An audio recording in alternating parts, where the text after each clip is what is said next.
درمیانی کھانا کھانا نہیں، بلکہ جتنی حد ہے آپ کے جسم کی ضرورت اس کے مطابق کھانا کھانا تعادل ہے و اعتدال ہے۔ اعتدال کا دائرہ وسیع ہے، ہر شے کو شامل ہے، ہر عمل کو شامل ہے۔ ہم یہ نگاہ کریں کہ ہم کس زمرے میں آتے ہیں۔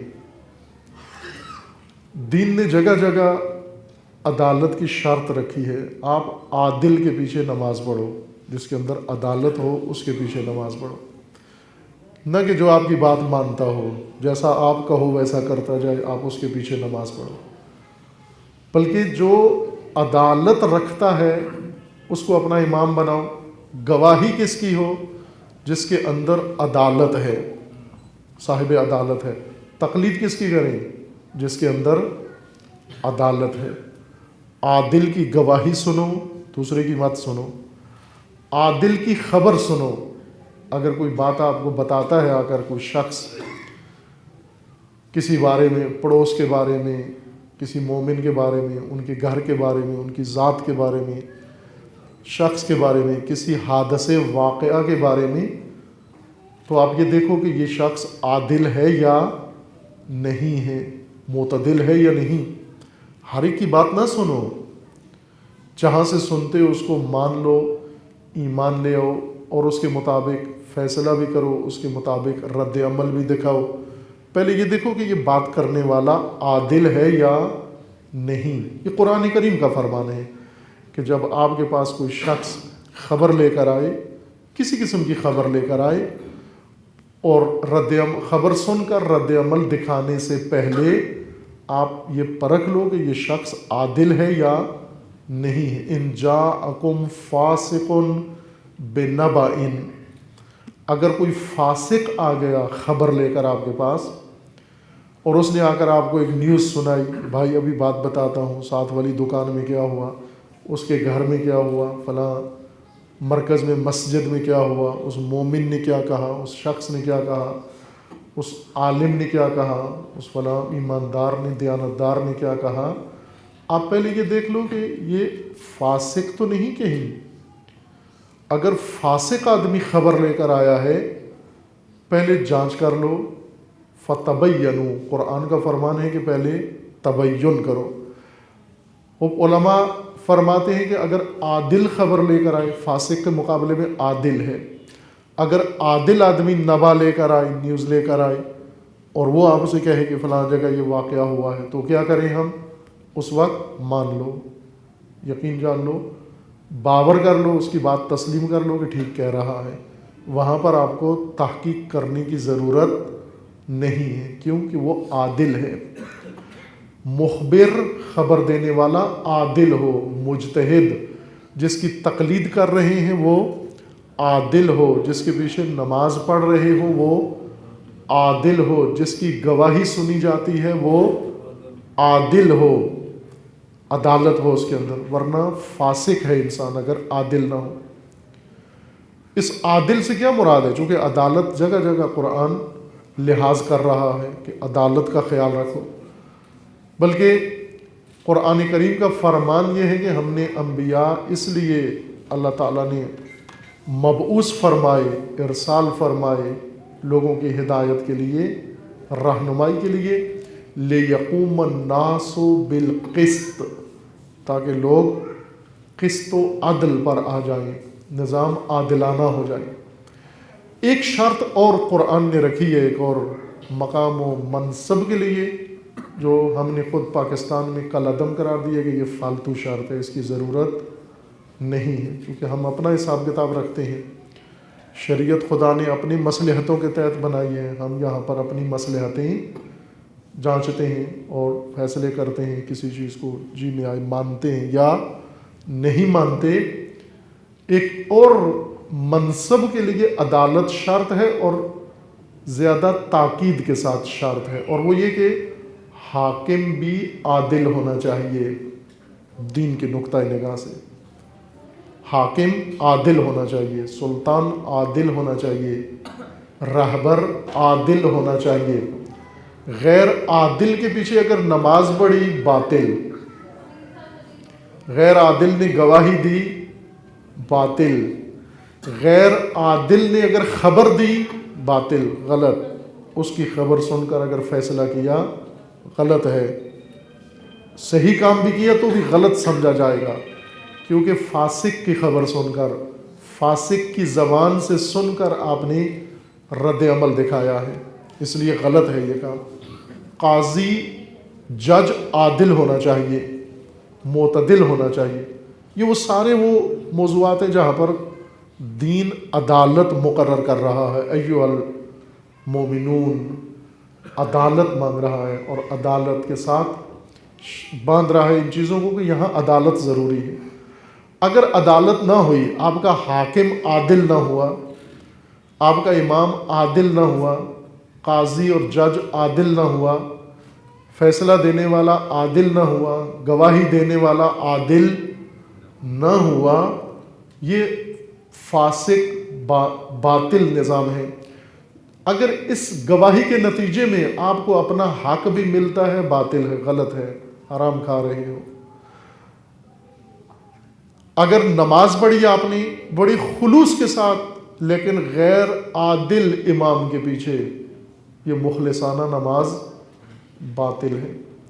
اگر تقلید کی آپ نے بڑی خلوص دل کے ساتھ و احترام کے ساتھ، لیکن غیر عادل مجتہد کی تقلید کی، یہ تقلید باطل ہے۔ اس کے فتویٰ کے مطابق جو عمل کیا ہے وہ عمل سارا رائگان گیا ہے، خراب ہو گیا آپ کا کام۔ اور اگر سلطان و حاکم باطل ہے، اس حاکم باطل کے زیر سایہ اس کی اطاعت کی، معصیت انجام دی، گناہ انجام دیا آپ نے، غیر عادل کی اطاعت کر کے، غیر عادل کی فرمان برداری کر کے وہ قدم اٹھایا، آپ نے گناہ کیا۔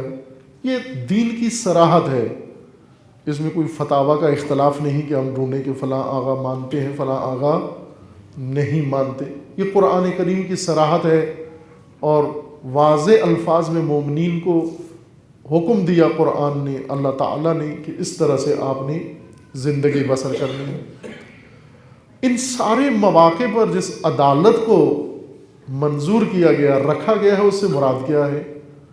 عادل، یعنی کہ خبر دینے والا عادل ہو، جس کی تقلید کرنی ہے وہ عادل ہو، جس کے پیچھے نماز پڑھنی ہے وہ عادل ہو، جس کی گواہی سننی ہے وہ عادل ہو، جج و قاضی عادل ہو اور حاکم و حکمران عادل ہو۔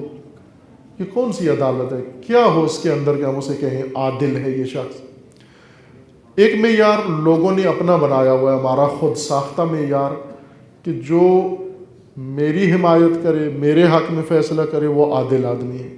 کہتے ہیں بڑا اچھا آدمی، بڑا مہربان اور بہت ہی مخلص آدمی ہے کہ اس نے 10 آدمیوں کو جو مجھ سے آگے لسٹ میں تھے ان کو حذف کر کے اس نے مجھے اہمیت دی۔ اس سے بڑا مومن بہتر کوئی اور نہیں ہو سکتا۔ عدالت کا محور ہم اپنے آپ کو سمجھتے ہیں کہ جس نے میرے ساتھ اچھا رویہ کیا، احسان کیا، بلائی کی، میری مشکل حل کی، یہ سب عادل لوگ ہیں۔ لیکن جو میرے کام نہ آیا وہ عادل نہیں۔ اگر کہہ دیں فلاں شخص عادل ہے، کہتے ہیں کاہے کا عادل ہے؟ ہم گئے اس کے پاس، کہا جا کر بھائی آپ کے ساتھی ہیں، آپ کے ہم مسلک ہیں، یہ کام کروا دو ہمارا۔ اس نے کہا نہیں ہو سکتا۔ آپ کیسے اس کو عادل کہتے ہیں؟ خود یہ معیار چونکہ ہم نے خود بنایا ہے، انہی معیاروں کی طرح ہے جو دیگر ہمارے خود ساختہ معیارات ہیں۔ خود ساختہ چیزیں من گڑت، یہ انہی میں سے ہے، اس کا کوئی اثر نہیں ہے۔ اصل معیار عدالت کا اللہ کی ذات نے بیان فرمایا ہے کہ انسان عادل کیسے بنتا ہے، معتدل کیسے ہوتا ہے انسان۔ عزیزان، خداوند تبارک و تعالی نے جیسا اشارہ کیا کہ انسان کے لیے حدود مقرر کی ہیں، تمام احکام اللہ تعالیٰ نے بیان فرما کر اور ان کے ساتھ یہ جملہ ذکر فرما دیا، تلک حدود اللہ، یہ حدیں ہیں خدا کی، یہ حدیں ہیں خدا نے مقرر کی ہیں، فلا تعتدوها، ان کو عبور مت کرو، تجاوز مت کرو، پھلانگو مت، توڑو مت، ان سے باہر مت جاؤ۔ جو ان سے باہر جائے گا اللہ کی قائم کی ہوئی حد سے باہر جائے گا، اولئک هم الفاسقون، اولئک هم الظالمون، یہ ظالم ہیں و فاسق ہیں جو حد خدا توڑتے ہیں۔ عدل حد خدا کے اندر رہنا، موزون رہنا، متعادل حدود کے اندر رہنا، ہر شے کی حد کا خیال رکھنا۔ حدود کی معرفت ہو تو ہم اس کا خیال رکھیں گے ہماری حد کتنی بنتی ہے۔ اگر آپ نے گاڑی پارک کر دی ایسی جگہ پر اپنی حد سے تجاوز کر کے، دوسری گاڑیاں گزر نہیں سکتی، دوسری گاڑیاں پارک نہیں ہو سکتی، دوسری گاڑیاں پارکنگ سے نکل نہیں سکتی، دوسری گاڑیوں میں بیٹھا ہوا بندہ دروازہ کھول کے باہر نہیں آ سکتا، آپ نے حد تجاوز کی ہے، تعادل سے نکل گئے ہیں، عدالت سے خارج ہو گئے ہیں۔ اگر آپ گاڑی چلا رہے ہیں، کسی اور کا حق بنتا ہے کہ وہ جائے، لیکن آپ نے ریس دی، پہلے اپنی گاڑی آگے کر دی، حد توڑ دی، چونکہ حد یہ تھی کہ پہلے اس کا حق ہے جانے کا۔ تعادل ختم ہو گیا۔ ہر کام کے اندر آپ اپنی حد کو پہچانو، اپنی حد کے اندر رہو، یہ تعادل ہے و توازن ہے، موزونیت ہے۔ بات ذرا لمبی ہے، میں تعادل کی بات یہیں روک دوں۔ یہ تمہید اس لیے باندھی کہ امیر المومنین علیہ السلام کا کلام سمجھ میں آ جائے، جس میں حضرت کا فرمان ہے کہ لا تر الجاہل الا مفرطا او مفرطا، آپ جاہل کو فقط دو حالتوں میں دیکھو گے، یا افراط کرتے ہوئے دیکھو گے یا تفریط کرتے ہوئے دیکھو گے۔ ذرا سی نامانوس زبان آپ کے سامنے بیان کی جا رہی ہے، کیونکہ مولا کی زبان ہے۔ اب مشکل یہ ہے کہ مولا بات ہی ایسے لہجے میں کرتے ہیں، ایسی زبان میں، ایسی اصطلاحات، انہیں ظاہراً توقع یہ تھی کہ میرے پیروکار سمجھیں گے میری زبان، مانوس ہوں گے، جب تلفظ تو کر سکیں گے میری باتوں کا۔ یہ امیر المومنین کا کلام ہے۔ امیر المومنین کا فرمان ہے کہ لا تر الجاہل الا مفرطا او مفرطا، جاہل کو آپ یا افراط میں دیکھو گے یا تفریط میں۔ مفرط اور مفرط امیر المومنین کا کلام ہے، اصطلاح امیر المومنین کی ہے۔ پھر مجھے نہ کہیں کہ آپ مشکل بات کرتے ہیں، یہ مولا علی کے کلام میں ہے۔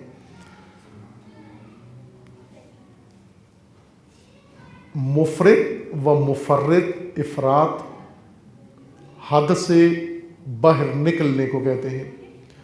امیر المومنین فرماتے ہیں کہ جاہل ہمیشہ حد سے باہر نظر آئے گا آپ کو۔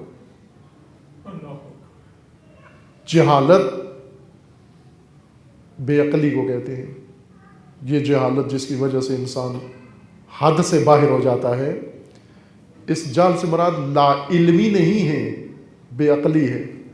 لا علمی سے اتنی حدیں نہیں ٹوٹتی جتنی بے عقلی سے ٹوٹتی ہیں۔ لا علم اتنا حد نہیں توڑتے، چونکہ لا علم کو پتہ ہوتا ہے میں نہیں جانتا، رک جاتا ہے، لیکن بے عقل رکتا نہیں ہے، بڑھ جاتا ہے آگے۔ مثلا آپ کسی سے ایڈریس پوچھو، لا علم ہے، وہ کہہ دے گا مجھے نہیں معلوم، لیکن اگر بے عقل ہے نہ جانتے ہوئے بھی آپ کو بتا دے گا کہاں ہے، خاموش نہیں ہوگا۔ ایک جہل لا علمی کے معنی میں ہے اور ایک جہل بے عقلی کے معنی میں ہے۔ اعتدال سے لا علمی نہیں نکالتی یا کم نکالتی ہے، بے عقلی زیادہ نکالتی ہے۔ کم عقل و بے عقل حد توڑتا ہے در حقیقت۔ عقل بھی پہلے بارہا آپ کی خدمت میں عقل کی اقسام کی طرف اشارہ کیا ہوا ہے۔ انسان میں کئی طرح کی عقل ہے۔ حساب کتاب والی عقل، جس سے انسان نفع نقصان سوچتا ہے، دکان چلاتا ہے، کاروبار کرتا ہے۔ بعض لوگ ہوتے ہیں بڑے تیز لگتے ہیں، کاروبار میں بڑے تیز ہیں، کیونکہ عقل ہے اس کے اندر۔ دوسرا پڑوسی اپنے شاگرد کو، بیٹے کو کہتا ہے دیکھو وہ تیرے جتنا ہے، کتنی عقل ہے اس کے اندر، کہ روپے کی چیز 16 روپے میں بیچ دی اس نے، اس کو عقل کہتے ہیں۔ یہ حساب گر عقل ہے، یہ ایک عقل اللہ نے دی ہے انسانوں کو، اس کا یہ کام ہے۔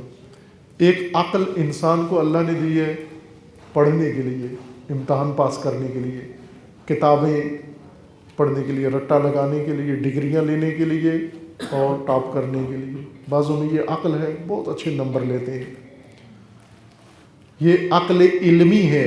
ایک عقل دیگر انسان کے اندر موجود ہے جس کا روایات میں معصومین نے اس کا نام رکھا ہے عقل ہادی، عقل رہنما، عقل امام، عقل رسول باطنی۔ یہ عقل انسان کو رہنمائی کرتی ہے، ہدایت کرتی ہے۔ اس کا علمی نام عقل عملی ہے اور اس کا روایت میں نام عقل ہادی اور عقل رسول باطنی ہے، کہ اللہ نے 2 رسول ہر انسان کی ہدایت کے لیے مبعوث کیے ہیں، ایک باہر آپ کے نفس سے باہر، ایک آپ کے نفس کے اندر۔ اب ضروری نہیں کہ جس کے اندر حساب کتاب والی عقل ہے اس کے اندر عقل ہادی بھی ہو، چونکہ عقل حساب گر کہتی ہے کہ خود دکان کیوں بند کرتا ہے، کیا ضرورت ہے درس میں جانے کی، کیا ضرورت ہے کتاب پڑھنے کی، کیا ضرورت اتنی دیر میں اور دکان چلا، شاید کوئی اور گاہک آ جائے۔ تو عقل ٹکرا رہی ہوتی ہیں، ایک عقل کہتی ہے اٹھ چل، کچھ اپنی عاقبت ہو، آخرت ہو، اپنی حقیقت ہو، اپنی ذات کا بھی کچھ سوچ۔ ایک عقل کہتی ہے کہ کیوں نقصان کرتا ہے، بیٹھا رہے ادھر، آج مثلا چھٹی ہی صحیح لیکن ممکن ہے کوئی بولا بسرا گاہک آ ہی جائے ادھر، تیرے ہتھے چڑھ جائے۔ ایک عقل کہتی ہے بیٹھا رہے، دوسری عقل کہتی ہے اٹھ۔ وہ عقل جس کی نہ ہونے کی وجہ سے انسان اعتدال سے نکل جاتا ہے، عقل ہادی یا عقل امام ہے۔ اس کا نام روایات میں تینوں رکھے گئے ہیں، رسول باطنی ہے، ہادی ہے و امام، یعنی رہنمائی کرتی ہے اندر سے انسان کی۔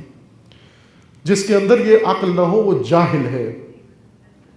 جاہل یا افراط کی حالت میں پائیں گے آپ یا تفرید کرتے ہوئے پائیں گے، یعنی حد توڑتے ہوئے پائیں گے آپ اس کو۔ ایسا ہی ایک شخص ظاہر ہے جب افراط کر رہا ہے تو جاہل ہے، کم عقل، اور تفرید کر رہا ہے تو بھی جاہل ہے اور کم عقل۔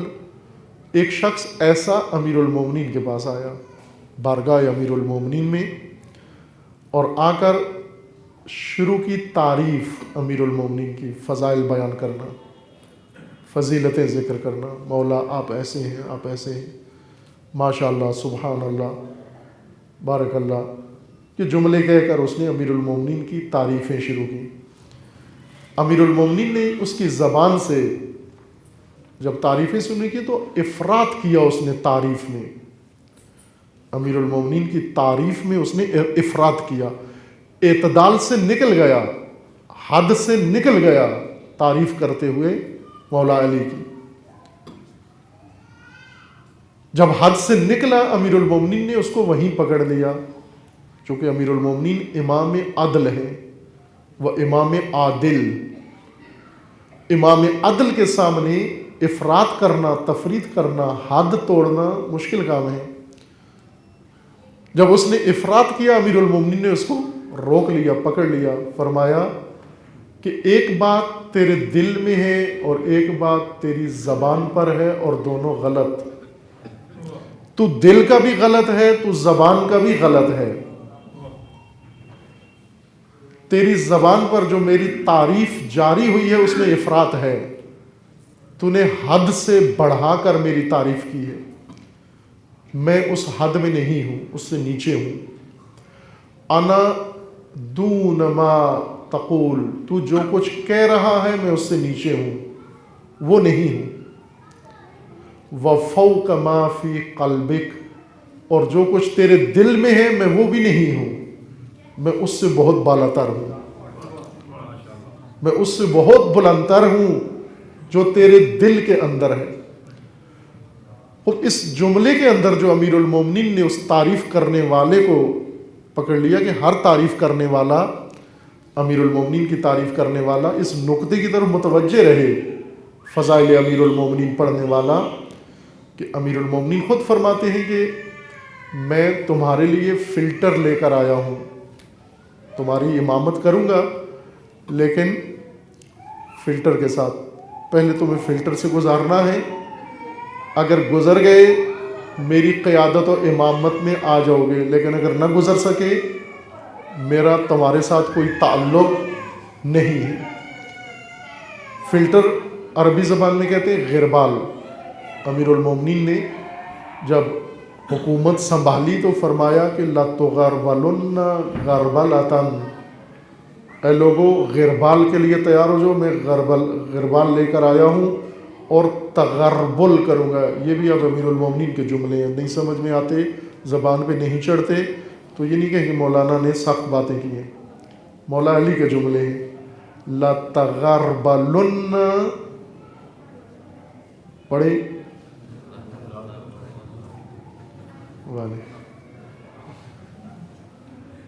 لَتَغَرْبَلُنَّ غَرْبَلَةً وَلَتَبَلْبَلُنَّ بَلْبَلَةً۔ ہو، یہ امیر المومنین کی خطابت ہے، یہ فصاحت امیر المومنین ہے۔ معلوم نہیں یہ خطبے لاہور میں امیر المومنین دیتے کس زبان میں ہوتے، لیکن کوفہ میں، مدینہ میں، مکہ میں اور وہاں دیے اس زبان میں دیے۔ توقع یہ تھی کہ جو پڑھیں گے سمجھیں گے، کوشش کریں گے یہ جملات ان کی زبان پہ بھی چڑھ جائیں اور انہیں سمجھ بھی آ جائیں۔ تغربل غربال استعمال کرنے کو کہتے ہیں، ہاتھ میں غربال لے کر اس کو استعمال کرنا۔ غربال چھننے کو کہتے ہیں، فلٹر کو، جیسے آٹا چھنتے ہیں، آج کل تو پکا ہوا لے آتے ہیں آپ، لیکن جب گھروں میں پکاتے تھے آٹا لے کر چھننی میں اس کو چھانتے تھے، اس میں جو موٹی چیز ہوتی تھی اوپر رہ جاتی تھی اور باریک آٹا، اور وہ آٹا روٹی بننے کے قابل ہے جو اس سے چھاننی سے گزر جائے، جو نہیں گزر سکتا وہ روٹی میں جانے کے قابل نہیں ہے۔ اس عمل کو غربال کہتے ہیں، تقربل کہتے ہیں۔ امیر المومنین نے فرمایا کہ اے امت اسلامیہ، امت ایمانیہ، میں تمہارا رہبر ہوں اور میں غربال لے کر آیا ہوں، صرف تمہاری باتوں پہ نہیں جاؤں گا، تمہاری تعریفوں پہ نہیں جاؤں گا کہ میرے بارے میں کہتے کیا ہو تم۔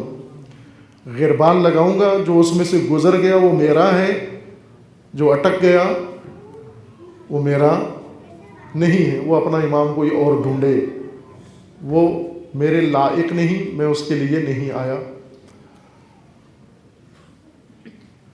غربال ہر کام میں ہے۔ اگر آپ امیر المومنین کی تعریف کرتے ہیں امیر المومنین کے سامنے یا امیر المومنین کے شہادت کے بعد، اس تعریف کو بھی امیر المومنین غربال سے گزارتے ہیں، اس قصیدے کو بھی، اس رباعی کو بھی، ان فضائل کو بھی امیر المومنین نے غربال سے گزارا ہے۔ کون کر رہا ہے یہ تعریف اور کیسے کر رہا ہے یہ تعریف؟ آیا افراطی ہے یا تفریطی، مفرط ہے یا مفرط؟ اگر مفرط ہے اس کی تعریف امیر المومنین کو قبول نہیں، شایع نشان امیر المومنین نہیں۔ اگر مفرط ہے تو بھی اس کی تعریف امیر المومنین کو قبول نہیں، شایع نشان امیر المومنین نہیں۔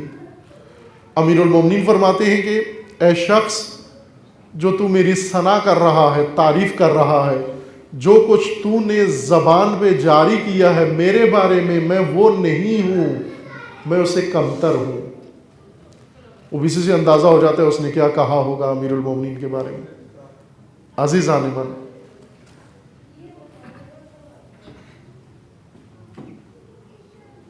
امیر المومنین کو ناگوار گزرا، فرمایا تو تیری زبان میں جو کچھ ہے وہ بھی غلط اور تیرے دل میں جو کچھ ہے وہ بھی غلط، میری حقیقت کچھ اور ہے، اور میری حقیقت جاننے کے لیے افراط و تفریط سے نکل کر تجھے تعادل و عدل پہ، عدالت پہ آنا پڑے گا۔ عادل شخص جس کی فہم میں عدل ہو، عدالت ہو، جس کے ادراک میں عدالت ہو، وہ شخص امیر المومنین کو پہچان سکتا ہے۔ لیکن جس کے فہم میں عدالت نہ ہو، تعادل نہ ہو، ادراک میں جس کے تعادل نہ ہو وہ امیر المومنین کی معرفت سے قاصر ہے۔ جس طرح خداوند تبارک و تعالیٰ نے اپنی حمد کے بارے میں اور اللہ نے اپنی ثنا کے بارے میں قرآن کریم میں براعت کا اعلان کیا۔ اللہ کا فرمانا تھا میں ایسا نہیں ہوں جیسے تم میری حمد و ثنا کر رہے ہو۔ یہ آیات جو آپ عموماً البتہ مردوں پہ پڑھ دیتے ہیں، غور سے پڑھیں، دیکھیں کیا مطلب ہے ان آیات کے اندر۔ سبحان اللہ عما یصفون ہے نا قرآن کے اندر، سبحان اللہ عما یصفون۔ اس آیت کا معنی یہ بنتا ہے کہ خدا پاک ہے، منزہ ہے، برتر ہے اس توصیف سے جو یہ لوگ کر رہے ہیں، جو کچھ یہ اللہ کو سمجھ رہے ہیں، جو اوصاف و وصف اللہ کے بارے میں بیان کر رہے ہیں، خدا ان اوصاف سے برتر ہے۔ سبحان اللہ، پاک ہے، منزہ ہے، مسبح ہے، سبحان ہے وہ ذات جس کے بارے میں یہ ظالمین یہ باتیں کر رہے ہیں۔ اللہ کی ذات کی توصیف کے لیے، وصف ذکر کرنے کے لیے انسان کو معرفت کی ضرورت ہے، ورنہ اللہ کی طرف سے جواب آتا ہے خدا تیری توصیف سے منزہ ہے، خدا ایسے نہیں ہے۔ امیر المومنین کے سامنے اس شخص نے آ کر امیر المومنین کی تعریف کی، امیر المومنین فرما رہے ہیں انا دون ما تقول، تو جو کہہ رہا ہے میں اس سے نیچے ہوں، یعنی تو مجھے میری حد سے نکال کر آگے لے کے جا رہا ہے جہاں میری حد نہیں ہے، جہاں میرا مقام نہیں ہے، یعنی تو مجھے مخلوق کی حد سے نکال کر خالق کی حد میں لے جا رہا ہے، اور مخلوق کی حد ختم ہو جاتی ہے۔ مومنین کرام، عزیزان من، آج ہم دیکھیں کہ میں یہاں پہلے بھی عرض کیا کہ تشیع دنیا کا سب سے خالص و اعلیٰ ترین توحیدی مکتب ہے۔ اس سے بہتر، اس سے زیادہ گہری توحید کسی اور مسلک کے اندر موجود نہیں ہے۔ یہ دعوے سے مطلب عرض کر رہا ہوں، ایک طالب علم، ادنا طالب علم کی حیثیت سے، تعصب میں نہیں عرض کر رہا۔ ہر ایک کو اپنے مذہب سے لگاؤ ہوتا ہے، پیار ہوتا ہے، اور اپنے ہی مذہب کو ہر انسان برتر سمجھتا ہے، نہ اس اعتبار سے نہیں، بلکہ توحید کے ابواب مختلف، مسالک مختلف، ممالک مختلف، علماء و مختلف کتب میں مشاہدہ کرنے کے بعد عرض کر رہا ہوں کہ تشیع سے زیادہ خوبصورت و حسین اعتقاد توحید و نظریہ توحید دنیا میں، کائنات میں کسی کے پاس موجود نہیں ہے۔ اگر کوئی گواہ مانگے، شاہد مانگے، نمونے کے طور پر نہج البلاغہ کا پہلا خطبہ اس بات کی گواہی ہے، اس خطبے کا ایک ایک جملہ اس بات کی حقانیت کی دلیل ہے۔ شروع ہی ایسے کمال سے ہوتا ہے، انسان مجذوب ہو جاتا ہے اگر اس خطبے کو پڑھا۔ بعض علماء نے، اہل سنت کے علماء نے، شیخ محمد عبدو، مفتی اعظم مصر، رئیس جامعۃ الازہر مصر کے سابقہ، انہوں نے یہ خطبہ پڑھا، انہوں نے یہ مطلب پڑھا، وجد میں آ گئے۔ بعد میں دیکھا یہ کس کا ہے،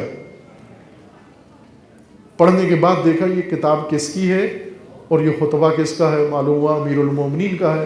اس کے بعد ان کا اپنا کہنا تھا کہ جس دن سے میں اس کتاب سے آشنا ہوا، اس دن سے لے کر موت تک میں اس کتاب سے دور نہیں ہوا۔ اور یہ کتاب جو اردو میں چھپتی ہے، یہ انہی کی تصحیح شدہ کتاب کا ترجمہ ہے جو ہمارے علماء نے یہاں اردو میں چھاپا ہے۔ شیخ محمد عبدو نے اس کی تحقیق و تصحیح کی ہے، اہل سنت کی مفتی اعظم نے۔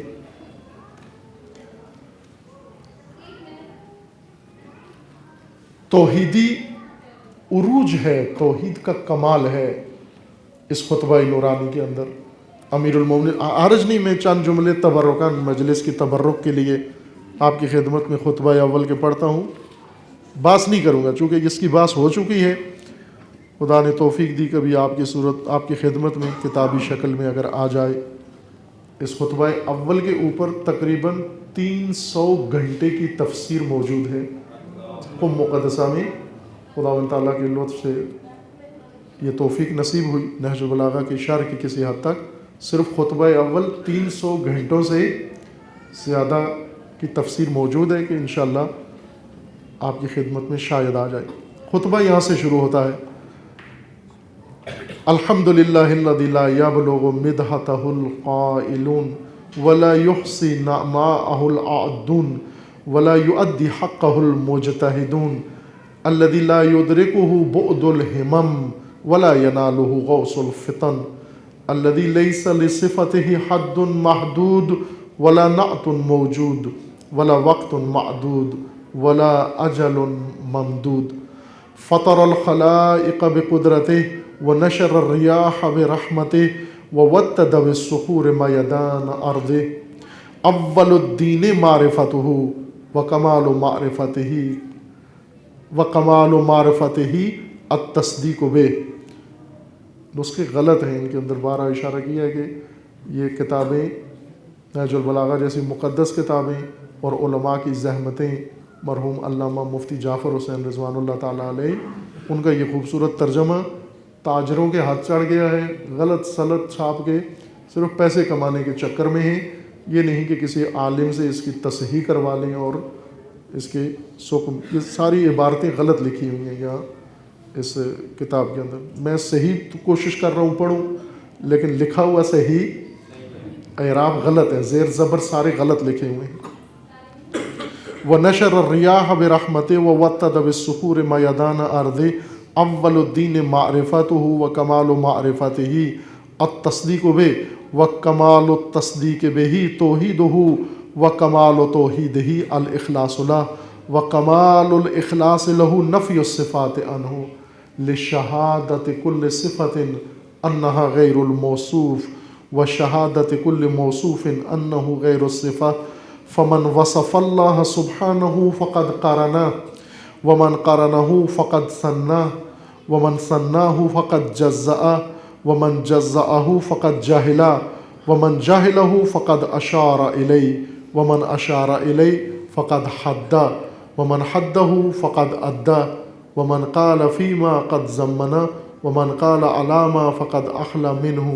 کائن لا عن حدث موجود لا عن عدم مع كل شيء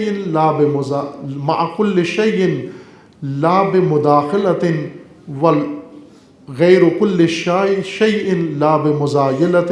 کہ متاسفانہ سارا خطبہ ہی غلط پرنٹ ہوا ہے، خدا معاف کرے ناشر کو والے، چونکہ لاہور کے ہی ہیں میں نام نہیں لیتا ہوں، کہ انہوں نے سارا غلط خطبہ پرنٹ کیا. اور آپ آگاہ ہیں کہ یہیں اسی مرکز میں ایک نہج البلاغہ کا نسخہ یہیں سے مجھے دیا گیا، وہ نسخہ جعلی ہے. وہ نسخہ اہل بیت کے دشمنوں نے نہج البلاغہ کا پرنٹ کر کے مفت میں سارے پاکستان میں تقسیم کیا ہے تنظیم المکاتب کے نام سے.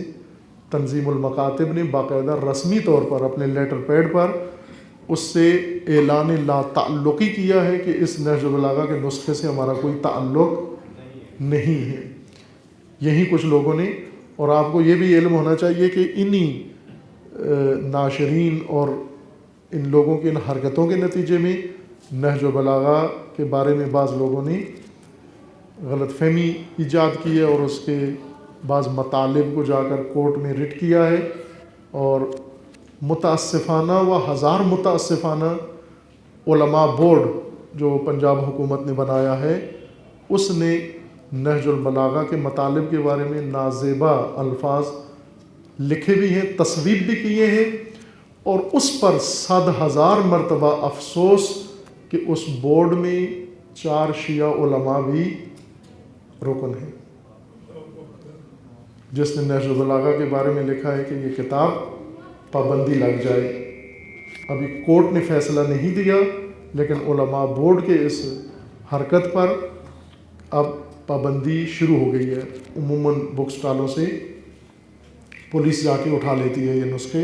اب یہ بات آپ مومنین کے ذہن میں رہے کہ جو لوگ اپنی میراث نہیں سنبھالتے، اپنی وراثت کو نہیں سنبھالتے، ان کی میراث اس طرح دشمنوں کے تصرف میں آ جاتی ہے. اس وقت ہے اس میراث کو سنبھالنے کا. عزیزان من، نہج البلاغہ تصحیح شدہ نسخے، علماء کے تائید شدہ نسخے یہ چھپیں، گھر گھر نہج البلاغہ موجود ہو، گھر گھر نہج البلاغہ کا تذکرہ ہو. اگر چاہتے ہو یہ میراث اپنی بچانا، چونکہ بعض اوقات انسان عبادت کے طور پر، ثواب کے طور پر کوئی کام کرتا ہے، اور بعض اوقات انسان کسی نہضت کے طور پر، تحریک کے طور پر، مبارزے کے طور پر یہ کام کرتا ہے. یا میں ایک جملہ اچھا ہے بات کو سمجھنے کے لیے، رہبر معظم انقلاب اسلامی حضرت آیت اللہ العظمیٰ امام خامنئی دامت ظلہ العالی کا یہ جملہ بہت خوبصورت ہے کہ جب رہبر معظم ابھی انقلاب نہیں آیا تھا اور شاہ نے انہیں شہر بدر کیا ہوا تھا، شہر سے یعنی قم سے اور تہران سے نکال کے صحرائی علاقوں میں وہاں جلا وطن کیا ہوا تھا. تو جلا وطنی کاٹ رہے تھے وہاں پر، شہر بدری کاٹ رہے تھے، اور انقلابی عمل سے بھی مربوط تھے جو امام کی طرف سے، امام خمینی رضوان اللہ تعالیٰ علیہ کی طرف سے جاری تھا، اور پورے ملک کے اندر ایک نہضت کی شکل، تحریک کی شکل اس نے اختیار کی. جلا وطنی میں بھی اس سے مربوط تھے.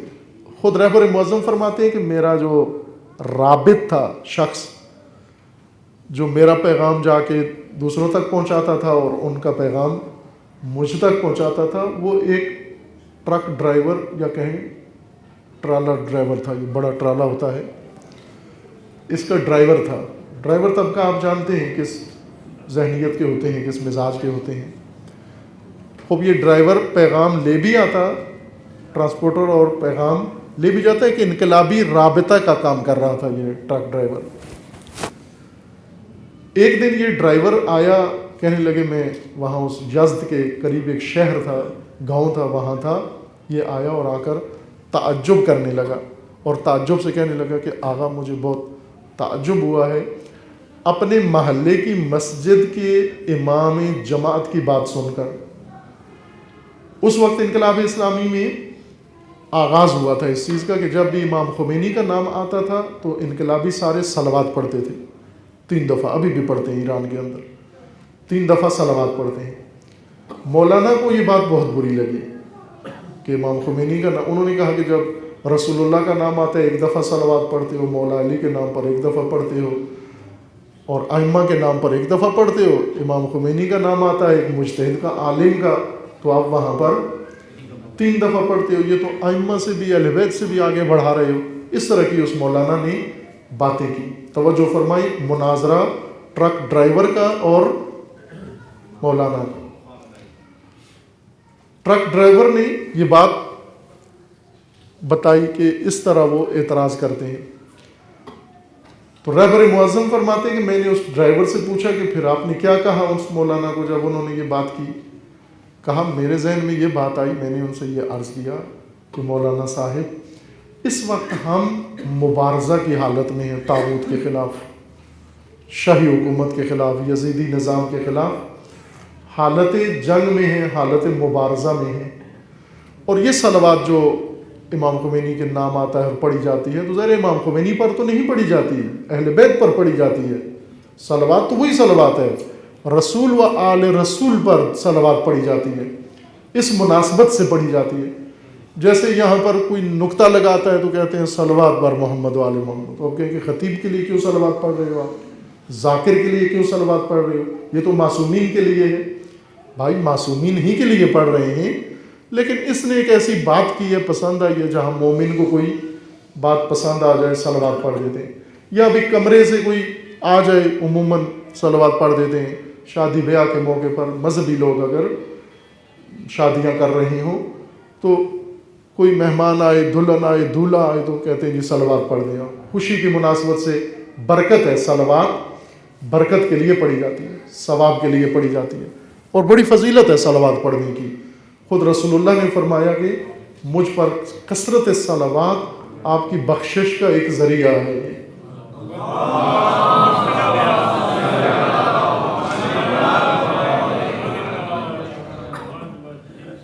برائے خوشنودی چہارده معصومین علیہ الصلوۃ والسلام بآواز بلند صلوات.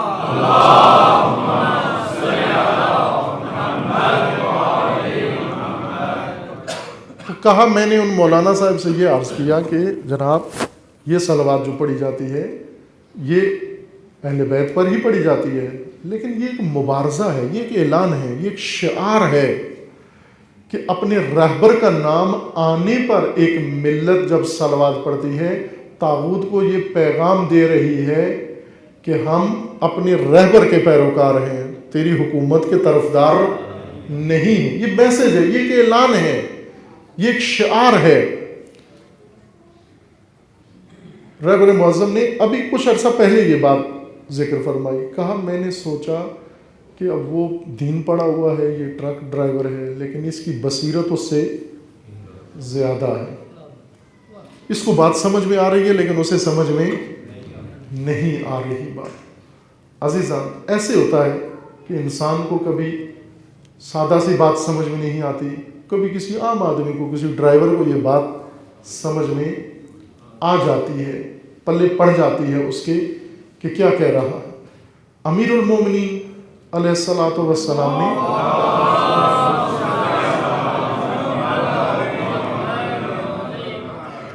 یہ جملہ ذکر فرمایا. وہ شخص آیا امیر المومنین کی بارگاہ میں آ کر تعریف کی امیر المومنین کی، حد سے بڑھ کر تعریف کی امیر المومنین کی. حضرت نے فرمایا کہ جو تیری زبان پر جاری ہے میں اس سے کم ہوں، اور جو تیرے دل میں ہے میں اس سے مافوق ہوں، میں اس سے بالاتر ہوں.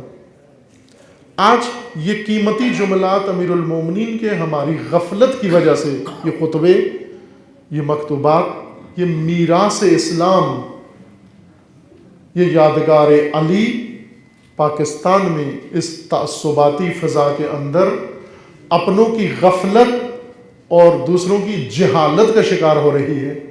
ایک ایسے بورڈ میں یہ تصویب ہوتا ہے، اس کے الفاظ بہت سخت ہیں، میں ذکر نہیں کر سکتا. آپ کوشش کریں کاپی اس فیصلے کی علماء بورڈ کی منگوائیں جس کے نیچے سب کے دستخط ہیں.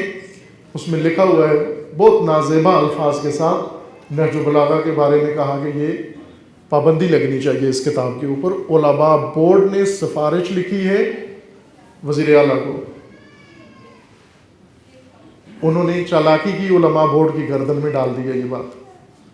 وہاں 4 علماء ہمارے ممبر ہیں اس بورڈ کے، 4 شیعہ علماء وہاں بیٹھے ہوئے ہیں، اور اس بورڈ کے اندر یہ انہی دنوں کی بات ہے، ابھی حالیہ مسئلہ ہے آپ کا، اور اتفاقاً ابھی دوسرے علاقوں میں شروع نہیں ہو، صرف لاہور کا مسئلہ ہے، چونکہ لاہور میں یہ اقدامات ہو رہے ہیں. نہج البلاغہ کو پولیس بعض اسٹالوں سے اٹھا رہی ہے، یہ بعض کتاب فروشیوں کو، یہ اسٹالوں کو بند کر رہی ہے، بلکہ بعضوں کے بارے میں مقدمات بھی درج کیے ہیں انہوں نے. اب یہاں پر ہمیں ایک تحریک کے ذریعے، تحریک حفظ وراثت علی، دیکھیں امیر المومنین کو میراث لٹنے کا بہت افسوس تھا. امیر المومنین فرماتے ہیں کہ جب رسول اللہ کی رحلت کے بعد میں نے اپنی آنکھوں سے اپنی میراث لٹتی دیکھی، دائیں دیکھا، بائیں دیکھا، کسی کو اپنا حامی نہیں پایا سوائے حسن و حسین کے جو چھوٹے چھوٹے 2 بچے تھے. اس پوری امت کے اندر امیر المومنین فرماتے ہیں کہ میری میراث لٹ رہی تھی اور مجھے کوئی نظر نہیں آ رہا تھا. میں جملے پڑھ دوں آپ کی خدمت میں. یہ تیسرا خطبہ ہے نہج البلاغہ کا جس میں امیر المومنین اپنا یہ غم و اندوہ بیان فرما رہے ہیں کہ میری آنکھوں کے سامنے میری میراث لٹی.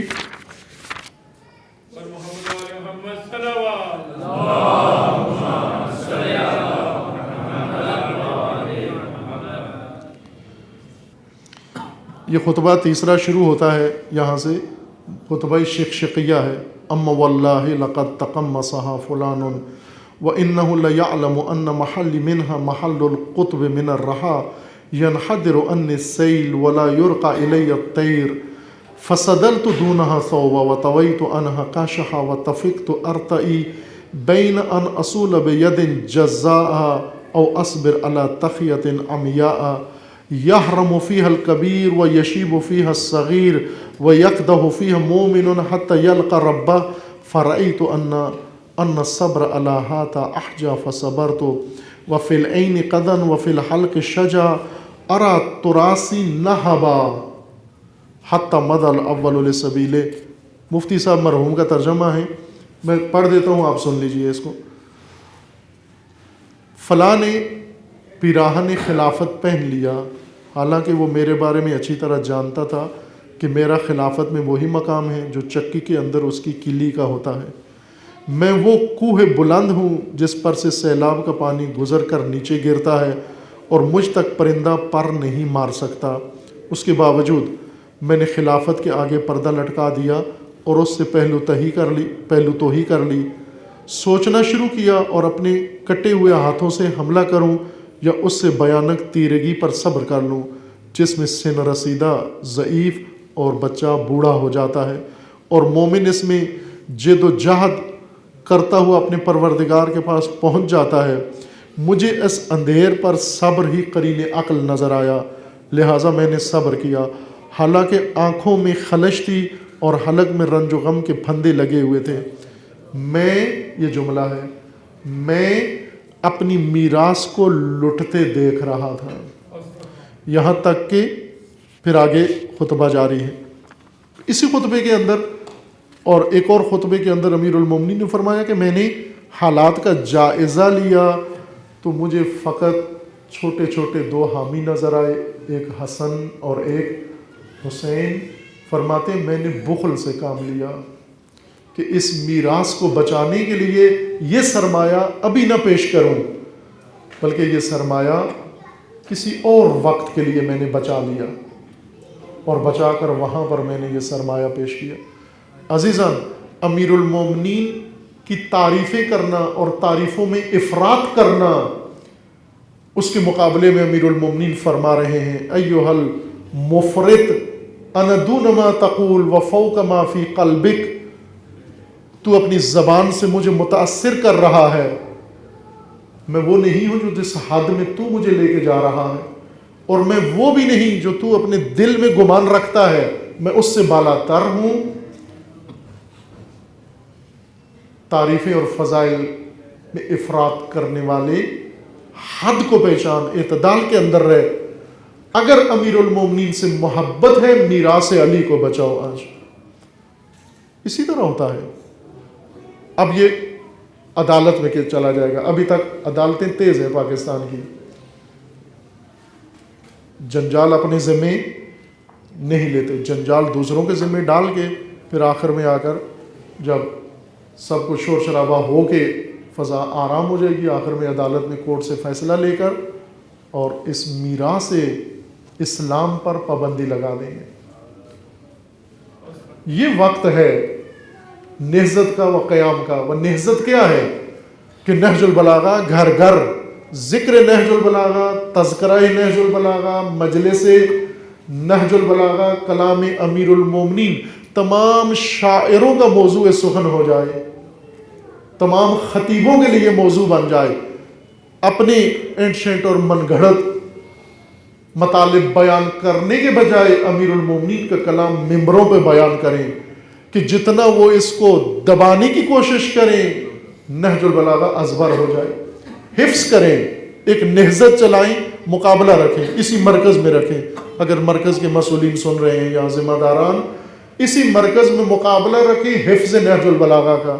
بچوں کو حفظ کرائیں، انعام دیتے ہیں بچوں کو، آپ ہر مناسبت سے بچوں کو انعام دیتے ہیں اور بچوں کو آپ بلاتے ہو. ایسے افراد کنفیوز لوگوں کو بلا کر اپنے بچوں کے فیوچر بلڈنگ کرتے ہو اور کیریئر بلڈنگ کی باتیں کرواتے ہو. وہ بندے جن کو نہ عقل ہے، نہ شعور ہے، نہ زندگی کا پتہ ہے، نہ انسان کا پتہ ہے، چند باتوں کا رٹا لگا کر آپ کو کامیابی کی چابیاں سکھاتے ہیں، ان کے بجائے یہ خطبے ہیں کامیابی کی چابیاں، یہ نہج البلاغہ ہے کامیابی کی چابیاں. ان کا مقابلہ رکھو، ان کے اوپر موضوع رکھو، نہج البلاغہ کا دفاع کرو. دفاع نہج البلاغہ ایک تو قانون ہے کہ وہاں جا کر اس کا دفاع کرو، اور ایک احیاء کرو اس ملک و مملکت کے اندر. ہر زبان پر تذکرہ نہج البلاغہ، ہر شیعہ حافظ نہج البلاغہ، خطبے ازبر کرو. آپ وقت ہوتا ہے آپ کے پاس اتنا، آپ مقابلہ رکھو، گھروں میں خواتین یہ کام کریں، بڑے یہ کام کریں، تاکہ کسی کو ایسی ناپاک حرکت کی جرأت بھی نہ ہو. ایک ملت کا قیام ہے، مبارزہ ہے عزیز من. مبارزے کی حالت میں انسان یہ نہیں دیکھتا کہ قرآن حفظ کرنے کا ثواب ہے، نہج البلاغہ کا کیا ثواب ہے. آخر قرآن تو مردوں پہ پڑھتے ہیں، ابھی خطبے مردوں پہ پڑھیں گے نہج البلاغہ کے. یہ خطبے مثلا لقد تقمص فلان وهو لا يعلم ان محل منها محل القطب من الرہا. پھر ہم کہیں گے کہ خدایا یہ خطبہ مرحومین کی روح کو ایصال فرما. جب آپ کا دین محفوظ ہو، ثواب کے لیے جو کام کرنا ہے کرو، لیکن جب دین محفوظ نہیں، منابع دین محفوظ نہیں، مبارزہ کرو اس کے خلاف. سید الشہداء نے اپنے 3 بیٹوں کا نام علی رکھا. یہ مبارزہ تھا، جہاد تھا اس میراث کو بچانے کے لیے. ایک دن مروان نے ایک علی سے پوچھا، علی ابن حسین سے، کہ آپ کتنے بھائی ہو؟ کہا 3. کیا نام ہے؟ کہا بڑے کا کیا نام ہے؟ علی. آپ کا کیا نام ہے؟ علی. چھوٹے کا کیا نام ہے؟ کہا علی. مروان کہنے لگا کہ آیا علی کے علاوہ کوئی اور نام نہیں تھا؟ علی علی علی، ہر ایک کا نام علی. فرزند نے آ کر بارگاہ سید الشہداء میں مروان کی یہ بات نقل کی کہ مروان یہ کہہ رہا تھا مجھے. سید الشہداء نے فرمایا کہ اگر خدا مجھے 100 بیٹے دیتا، میں 100 کا نام علی رکھتا. کیونکہ یہ زمانہ کون سا تھا جس میں سید الشہداء نے 3 بیٹوں کا نام علی رکھا. تبرکن نہیں رکھا بلکہ مبارزے کے طور پر رکھا. جب شام میں امیر المومنین کے نام سے لوگوں کو دور کیا جا رہا تھا، نفرت دلائی جا رہی تھی، سید الشہداء نے یوں مبارزہ کیا. آپ اپنی اولادوں میں نام رکھو، علی نام رکھو. آج بھی وہی مبارزہ ہے. یہ مبارزے کا ایک طریقہ ہے، حفظ میراث کا ایک طریقہ ہے. نہج البلاغہ کے اہتمام کرو، دروس کا اہتمام کرو، اس کے نسخے تباعت کر کے انہیں لوگوں تک پہنچاؤ. اصلی تعجب ہوتا ہے کہ ایک دینی مرکز کے اندر جعلی نسخہ نہج البلاغہ کا پڑا ہوا ہو. کیوں اصلی نہ ہو؟ کیوں تصحیح شدہ نسخہ نہ ہو، غلط نسخہ ہو؟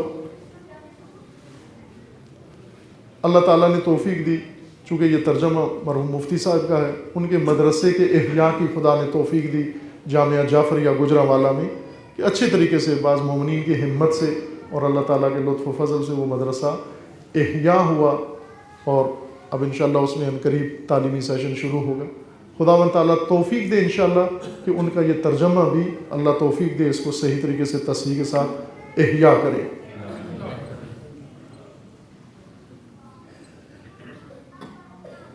شخص نے تعریف کی امیر المومنین کی حد سے بڑھا کر. جب حد سے بڑھائے کوئی امیر المومنین کو، خود علی مقابلے میں اٹھ کے کھڑے ہو جاتے ہیں. ایھا المفرط ایھا الجاہل. بلکہ امیر المومنین نے ایک اور انداز سے اس کو یہ کہا، ایھا المنافق، تو منافق ہے. توجہ فرمائیں. نہج البلاغہ میں امیر المومنین فرماتے ہیں کہ مجھے رسول اللہ نے یہ جملہ فرمایا تھا کہ اے علی، اگر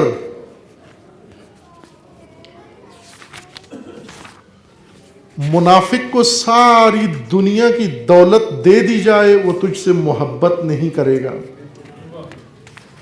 اور اگر مومن کو ٹکڑے ٹکڑے کر دیا جائے وہ کبھی بھی تجھ سے نفرت نہیں کرے گا.